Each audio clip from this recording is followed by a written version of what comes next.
Lamentations chapter 1 begins with a mournful reflection on the desolation of Jerusalem following its destruction by the Babylonians.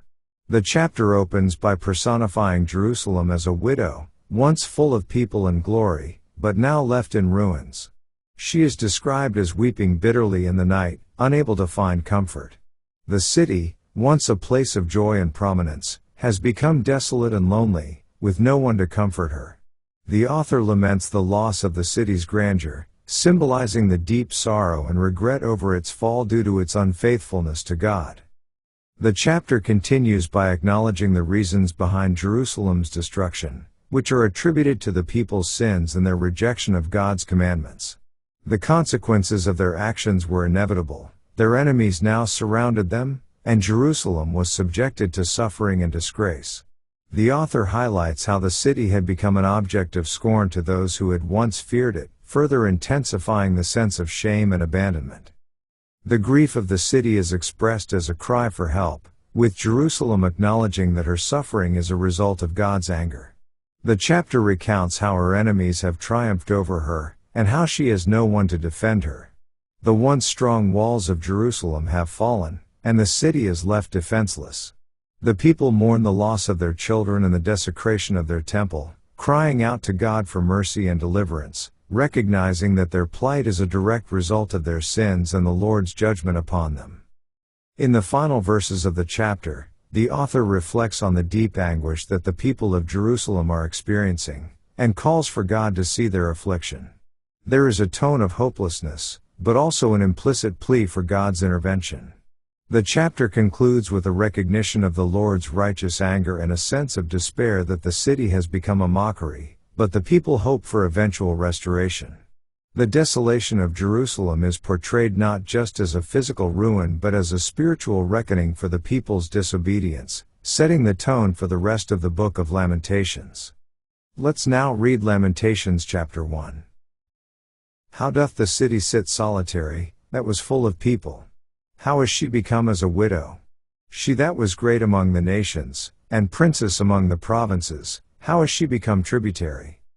She weepeth sore in the night, and her tears are on her cheeks. Among all her lovers she hath none to comfort her. All her friends have dealt treacherously with her, they are become her enemies.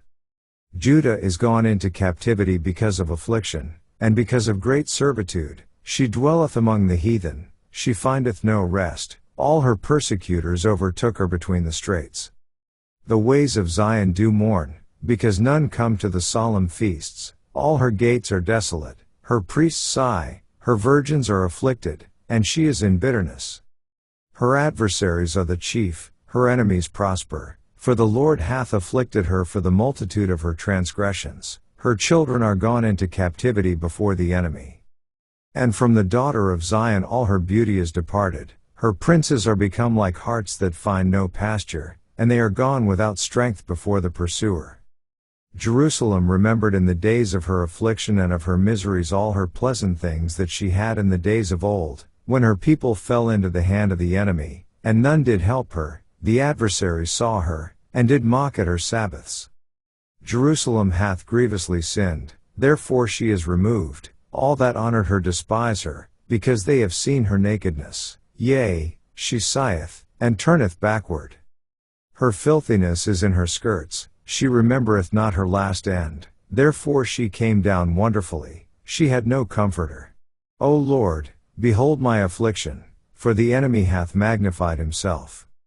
The adversary hath spread out his hand upon all her pleasant things, for she hath seen that the heathen entered into her sanctuary, whom thou didst command that they should not enter into thy congregation. All her people sigh, they seek bread, they have given their pleasant things for meat to relieve the soul. See, O Lord, and consider, for I am become vile. Is it nothing to you, all ye that pass by? Behold, and see if there be any sorrow like unto my sorrow, which is done unto me, wherewith the Lord hath afflicted me in the day of his fierce anger.